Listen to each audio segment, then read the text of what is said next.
За сайн байна уу? Яа, сайн байна. За энэ Fit Life гэдэг. Одоо нэвтрүүлэг байгаа. Fit Life нэвтрүүлгийн маань гол зорилго бол одоо эрүүл дасгал хөдөлгөөнтэй амьдрснаар хүний амьдрал ямар ач тустай юм тэр талаар одоо хүмүүст айлуулах ойлгуулахыг хичээдэг ийм зорилготой нэвтрүүлэг байгаа.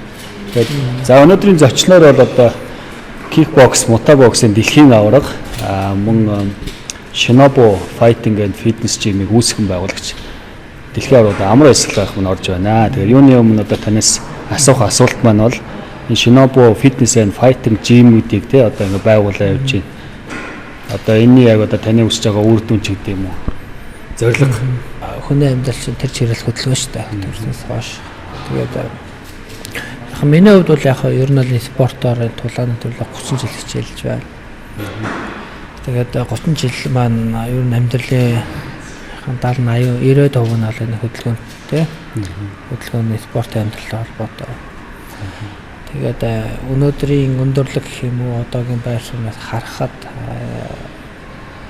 спорт тоглоомын хөдөлгөөнд амьдрал миний амьдралын бол нэлээ их эерэг үүрэг нөлөө үзүүлсэн. Жишээлбэл одоо миний хувьд олон жил Японд оюутан байхдаа мэргэжлийн спорт хичээлж байгаад ирсэн. Тэгээд 10 жил Японд оюутан бас сурж байхад тэнд маш олон орны оюутнууд суралцж байгаад олон оюутнууд шантардаг тий ачаалаа даахгүй шантардаг маш олон хүний газраас хоол унд олон амьдралын хэм маяг ёс заншил гээд төвчгöd маш их төвчөө шаардсан амьдрал оюутан байх бүх юм ганцаардвал өдөр болгоно ямар нэгэн юмтай тул шийдэл гарахгүй болдгоо маш их алдаанууд байдаг. Тэнд урам угарах сэтгэлээр унах тохиолдол зөндөө байдаг. Тэрнийг даван туулаад амжилтанд хүрэх ганц арга бол ганц тулгуур төшөг болсон манай спорт хичээлд олж авсан. Эрүүл чирэн бие байлдар ба сэтгэл зүй яа суртахуунтай хүм болсон чухал. Тэгээ манай жимийн зорилго энд л орж байгаа. Бид мэдээж дэлхийн аваргууд болон сайн тамирчид бэлдэнэ. Эрхэм зорилго гэж дээр нь тэр маань нийгэмд Монгол улсад хэрэгтэй зөв монгол хүнийг бэлдэж өгөх. Мэдээж боловсролтой эрүүл чирэг бие бэлтэртэй ямарч хүнд ачаалал даах чадах. Хоёрт сэтгэл зүй дайч шантрахгүй тий дайч гурав ёс суртахуун ах дүүсгийн ёс тий багш шавийн ёс дарга цэргийн ёс гэж юм байна. Энэ гурван юм маань одоогийн нийгэм алдагдаад тэгээд одоогийн залуучуудтай бие болдоор муутай ажлын байр тий сургууль төгсөн дипломтой тэгэл биеийг одоо тийм диплом болон төгсөөд байна. Ерхэд одоо миний ойлсноор та бол өөрийн өнөөдрийг хүртэл энэ одоо дэлхийн аварга болтлоо амжилт үзүүллээ. Давхар одоо Японд бакалавр болон магистрийн зэрэгээр одоо бүр спорт биш бүр санхүүгийн мэргэжил эзэмшээд ирсэн юм байна. Тэр Японд очиод одоо маш хүнд хэцүү байхад ерөөсөө хөдөлгөөн дасгал сургуульд энэ спортоос авсан зөвлөл одоо таныг энд хүрэхэд одоо чиглүүлсэн тий товж ирсэн гэдэг. Тийм учраас та за энэ энэ орчинг одоо бүрдүүлж алуулах энэ Монголын нийгэмд одоо энийг хөгжин дэлгэрүүлэхэд одоо үйлсэд маш өнтэй үнээр оруулж байгаа юм байна гэж ойлголоо. За зөв болсон байна. За товч өгөө тодорхой болсон байна.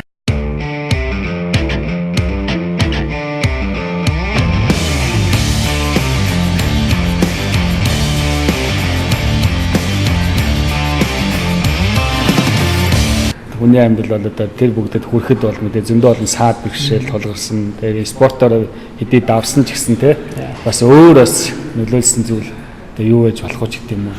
Ажлын зорилго ч гэдэг юм уу те одоо амьдралын маш том зорилго тавих хэрэгтэй. Спортоор бол би бол дэлхийн аварга олно гэсэн зорилго тавьж ээж улсын аварга болдог байхгүй юу? Ер нь бол би Монгол улсын аварга болно гэх юм бол тэрнээс доогуур явна шүү дээ. Тий.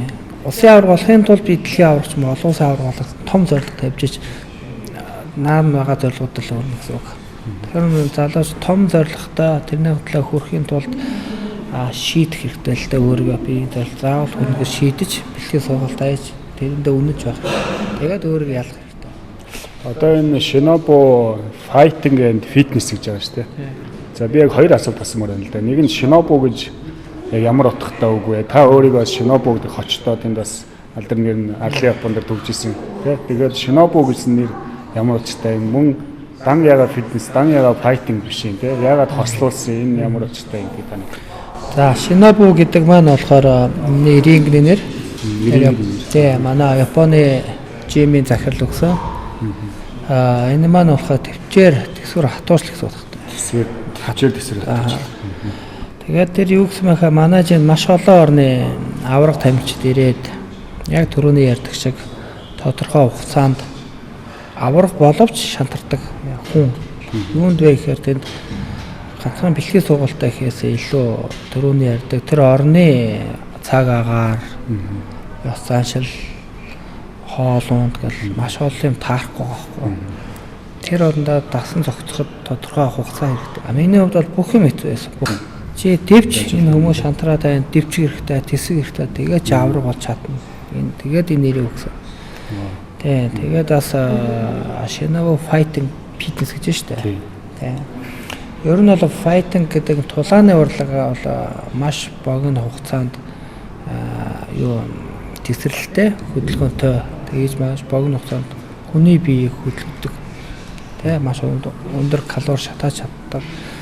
Дээрээс нь тулааны урлага маань хүнийг сэтгэл зүйн хувьд бол маш их дайчин болгож чадна. Хоёрт нэг ёс суртахууны хувьд ахлах тамирчны хөндлөн ах дүү ёс ч юм уу доод үеийн шинээр тамирчнаас хөндлөж чаддаг. Гуравт бол энэ төсөөлөх чад маш хурдтай хөгждөг.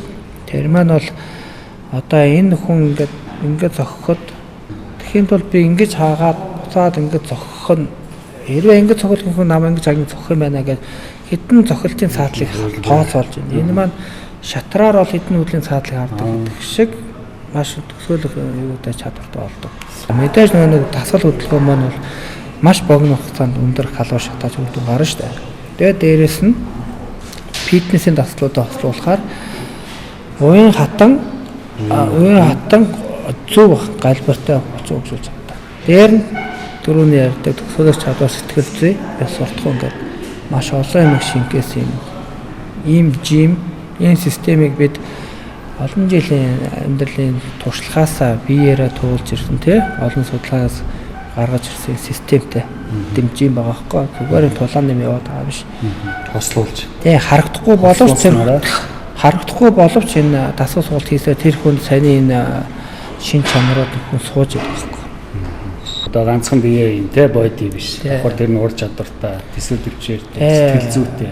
Бие бэлтрээ харахад галбирчин зөв булчин өгсөн. Зөв булчин гэдэг маань уян булчин өгсөн байхгүй. Ажиллагааны булчин. Тэр маань тодорхой хугацаа амарсан гэсэн суур нь байж лээдэг. Тэгээ энэ маань яадаг вэ гэхээр ямар ч олон цаг, олон өдөр ч юм уу ямар ч ажил төрөл хийсэн ч гэсэн ер нь бол даах чадвар сайтай.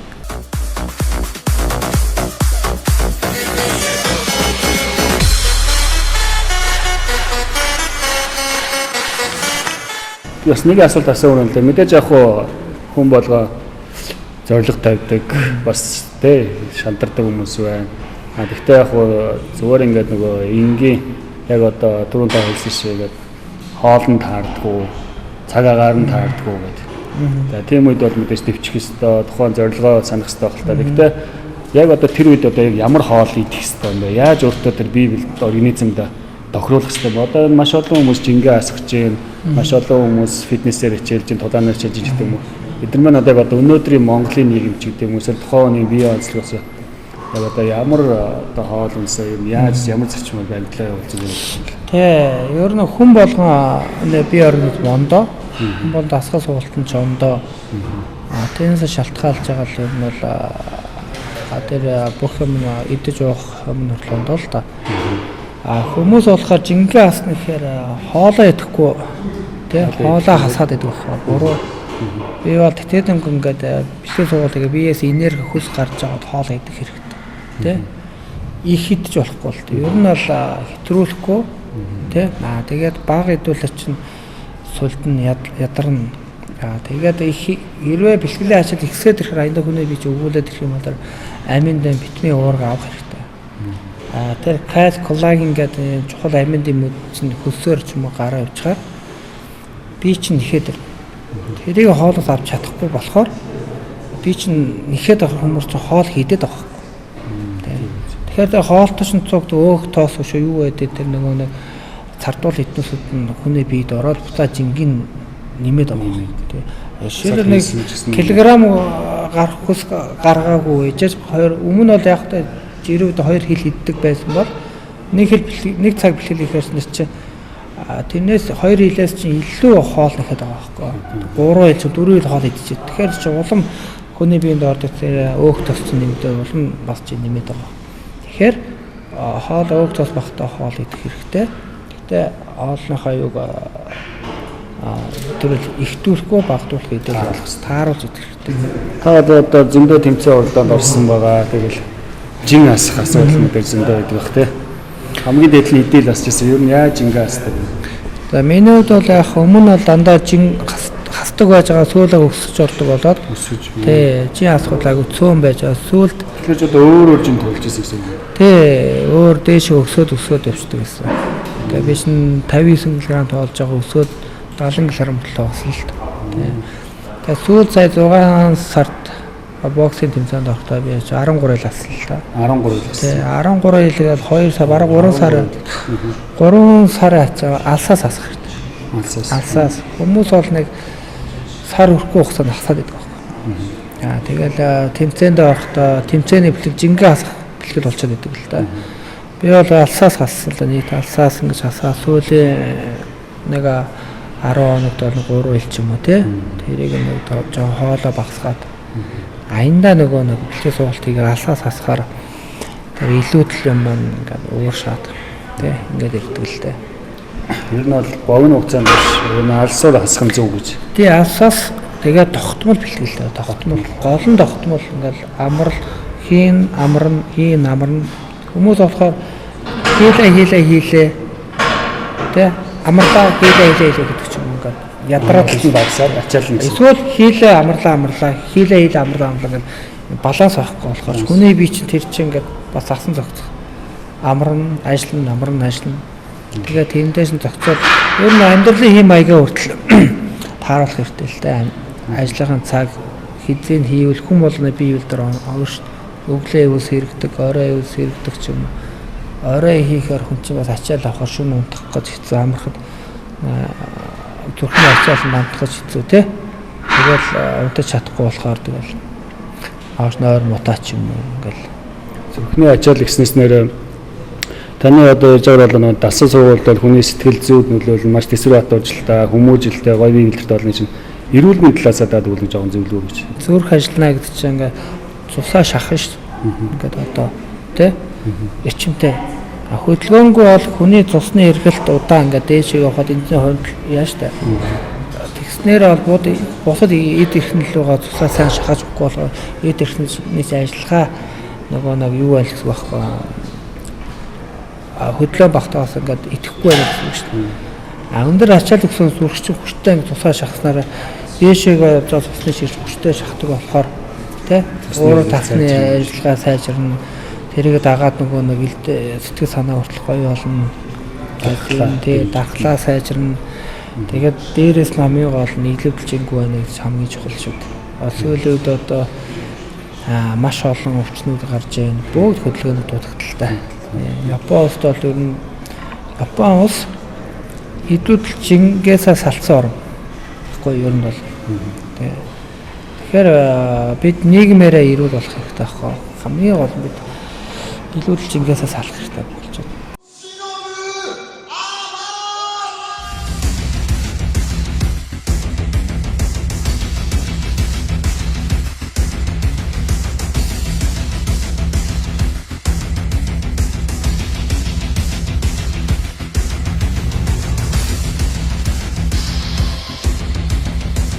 Би Японд 2001 онд яваад эхлээд Японы сургууль 2 жил сурсан.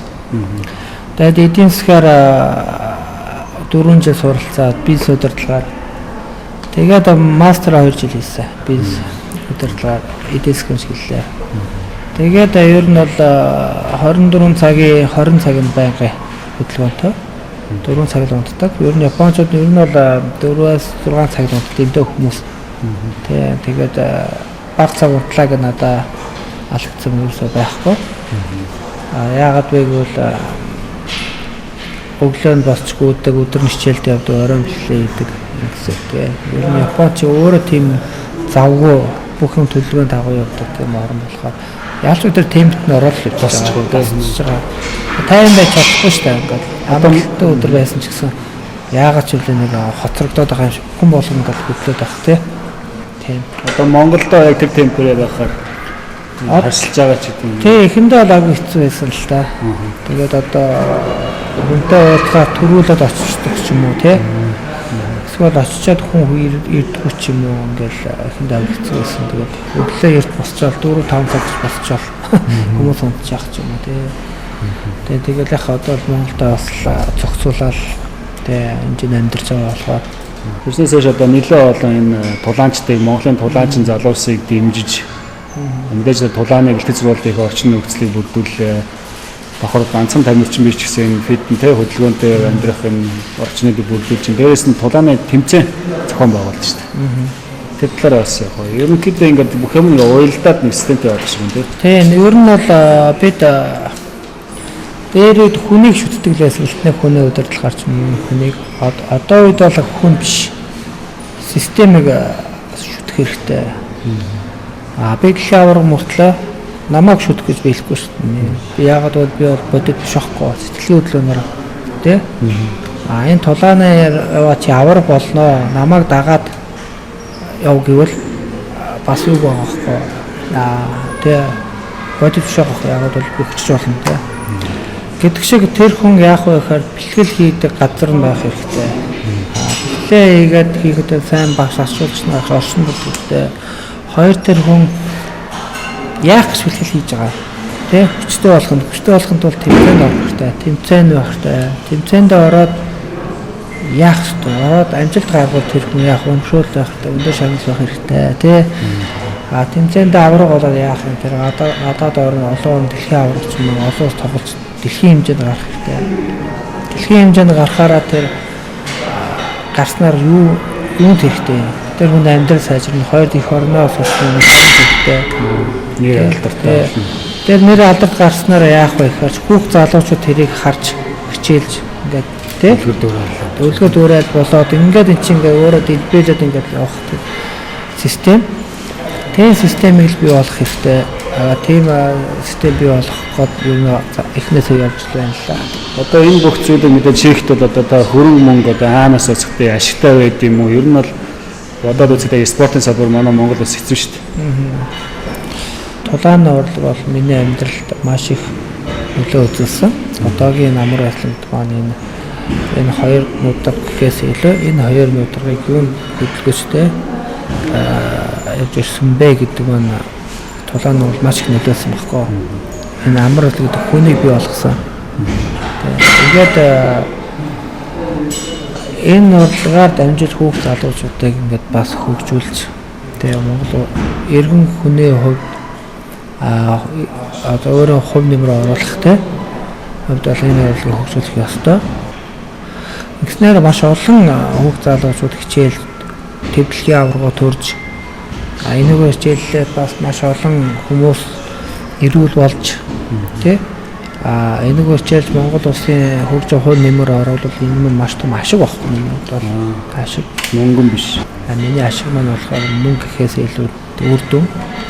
Тэгэл астай юмнууд маань чигдрээд ингээд ихээр чи өөрөө ингээд нийгэм танигдаад гарч өөрөө ашигтай болоод хүмүүс сонирхдаг болоод тэмцээний мөнгөөр өсдөг болоод энэ чимүүд өндөр төлбөртэй явдаг болоод өөрт нь эрүүл мэнд чухал юм, спорт чухал юм байна гэдгийг үнэлдэг болоод тэндээ багш нартаа цалингийн төлдөг болоод ингээд аяндаа сайн байр бий болоод ингээд юм маань нэг системээр хөгжөөд ихээр нөр ашигтай болоод ирэх бах. Одоо анх 10 жилийн өмнө бол Монголын физик чимүүд бол ингэж хөгжөөгүй. Ялангуяа тулааны урлагтай хоссон чим байдгүй байсан. Биднээс анхных нь гаргаад одоо ийм үр дүнтэй сайн байд юм байна гэдгийг хүн мэдэрдэг болоод жим бол манай файтинтай болчиход байна шүү дээ. Бас 10 жилийн өмнө тулааны тэмцээнүүд бас их ховор байсан. Тэгээ манайх байнгын тэмцээн уралдаан зохиож, өндөр шагналтай тэмцээн зохиож ирээд одоо мэржлийн тэмцээнүүд Монголд бол нэлээд их болдог болчиход байна.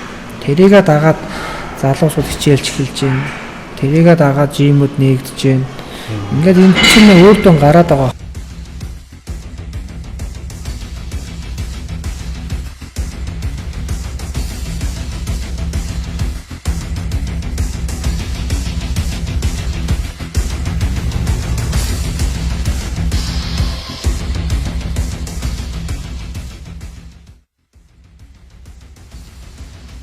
За тэгээд үзэгчд маань яг нэг нуугаар хэлэхэд одоо нэг юм асуултын тэмдэгтээ явдаг таны талаар. За тэрний юу бол одоо таны бол мэдээж яг мондөг тулаанч, спортын хүн, тамирчин гэдгээр нь таньж байгаа.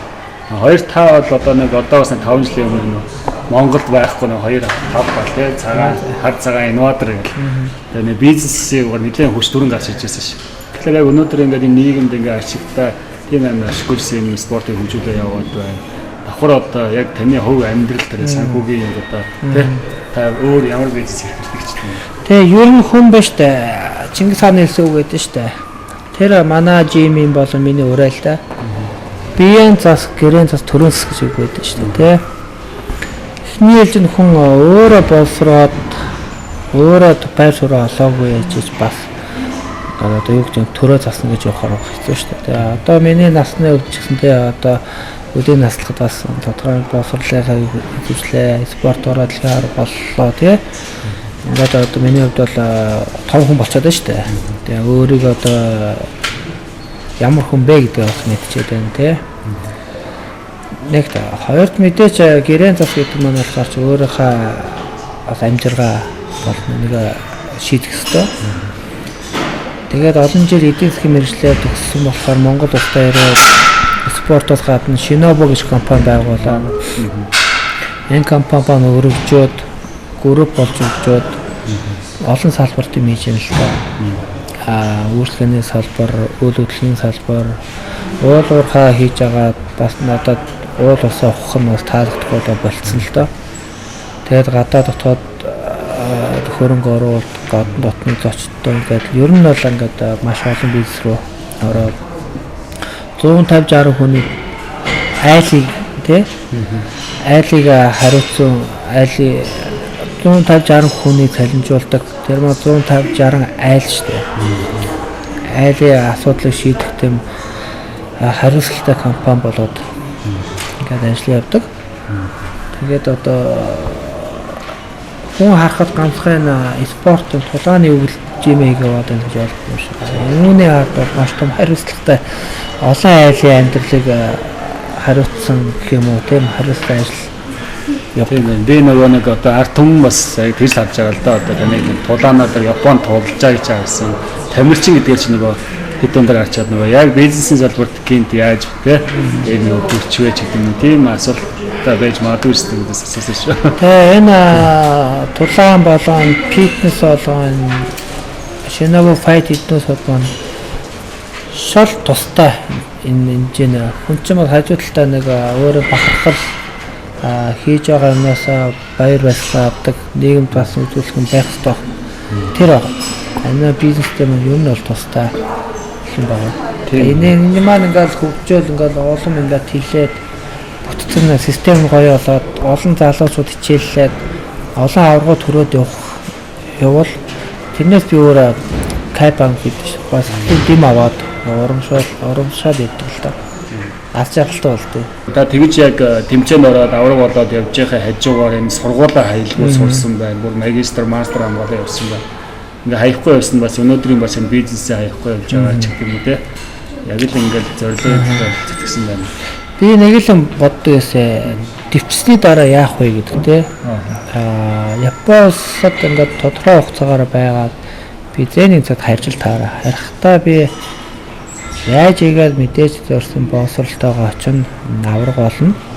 Очоод энэ хоёроор ямар ч их хоорондоо хэрэгтэй хийнэ гэж зорилготой их хоорондоо ирсэн. Хоосоо ирэхгүйгээр аврагын төстэй сургуулийн дипломтой тэнцэнэ цагаан олж авсан баг зэрэг туршлагатай их хоорондоо ирэхэд миний сурсан боловсрол одоо тэндээс олж авсан туршлага дэлхийн аварга нэх уйлдаа байхгүй хэцүү шал шал тий. Тэр болгоныг дахиад 0-оос эхлээл ингээд өдөр хүртэл явлаа. Шинэ файт кикбокс тулааны урлаг гэдэг миний хүүхд байхгүй юу юм. Хүүхд тий. Одоо би тий хүүхдээ би ингээд боожуулаад өсгөөл ингээд яваалаа штэ. Энэ маань одоо ингээд ер нь бол нэг хүүхдэр бол нэг одоо нэг бага ангид орцсон яваад штэ. Бага ангид яваад бодохгүй дунд анги 100 ангид орох бах тий. Ингээд хөгжүүлээ боожоод яваад тэр энэ одоо нэг дахандаа болчих юм байгаад өсгөөд яваад байна. Миний эцсийн зорилго бол ер нь бол тэр UFC биш Shinobu Fight гэдэг нь дэлхийн тавцанд гарах тийм зорилготой байгаа хгүй. Тэрний тулд энэ маш олон жимүүдээр Монгол дотор аваргуудаа гаргана. Одоо манай Shinobu Fight-ийн аваргууд маань бас дэлхийн том тэмцээнд оролцоод явж штэ. Shinobu Fight тэмцээн маань одоо Монголын хамгийн өндөр шагналын сантай гэдэг байгаа тийм 10 сая төгрөг. 10 сая төгрөг авахын тулд тэр амар шилэгдэж гарч ирдэг. Монголда өндөр гэдэг боловч шоо өндөр шагнал авах ёстой гэж боддог л та. Энд чинь өөрөөх амьдралыг эрүүл мэндэ одоо юм бүхэл юмаа золиосч явж байгаа шүү дээ. Тэгээ одоохондоо яг биднес энэ чадал боломж Монголын төвшөнд 10 сая шагнал үнэтэйгээ явдаг боловч ер нь бол бид Shinobu Fight тэмцээнэ дэлхийн хэмжээнийх болгоод тэр хүн дэлхийн хэмжээний од болохоор чинь маш олон гаднаас Монгол руу хөрөнгө оруулалт орж ирнэ шүү дээ. Тий. Дасгал сургалтыг өдөр тутмын хоол шигээ одоо тий болгоцсон. Дээрээс нь энэ спортын тулааны төрлөөр маш өндөр амжилттай дэлхийн аварга болцсон. За тэгээд давхарлаа тэр одоо төрүүлсэн 150%-ний тий аяар гэрээг авч ичэн энэ олон салбарт бизнесийн үйл ажиллагаа явуулж байна. За энэ бүх энэ одоо ачааг та нуруунд дээр өөрчилж ингээд нэг үгээр хэлэхэд дуртай мэж бай. Ядарсан ч гэсэн ачаалтай байсан ч би бэлгэлээ хийхэд бэлгэл хийсэн миний ядаргаа гадаг. Олон золиосны эцэст бас үр дүн гарна. Тэр нь өөрөө баяр баясгалан авах байх гэж боддог шүү дээ. За тэглэгээ авах эрхэм үзэгчтэй тий өнөөдрийн одоо нэвтрүүлгээр мэдээж та бүхэн бол одоо хүн болгон тодорхой хэмжээний өөрсдөө гэсэн зорилготой байгаа. Тэгээд тэр зорилгоо хүрэхэд бол заавал спортоор хичээллээрэй гэж хичээлэх ёстой байна гэдгийг би олж харлаа. Тэгээд тэр спортоор хичээлснээр эрүүл мэндээс гадна тэр сэтгэл дэвчээр тий шантахгүй байх. За дээрээс нь нэгснээр давхраас өшөө олон ажлуудаа ингээд үйл бүтээмжтэй байх. Тэр бүх зүйлийн амжилтын одоо бодит жишээ болсон дэлхийн аварга амар ажиллахтаа өнөөдрийн нэвтрүүлэгт оролцсонд нь маш их баярлалаа. Тэгээд нэвтрүүлгийг үзээ те бас ингээд зорилгынхоо төлөө спортоор хичээлэх гэсэн. Манай нэвтрүүлгийн гол зорилго бол fit life. Тэгээд тийм учраас та бүхэн спортоор бас заавал хичээлрээ. Спорт нь ганцхан эрүүл мэнд биш бас та бүхний зорилготой хүрэхэд чинь туслах тэр бүх зан чанаруудыг солиулж өгд юм байна. Тэгээд таны цаашдаа ажил болно те бүхэл зүйл чинь сайн сайхан гисья ингээд хүрэлцээ. Тэгээд өнөөдрийн нэвтрүүлэгт оролцсонд баярлалаа. Дараагийн нэвтрүүлгээрээ дахин уулзлаа. Баяртай үзэгч.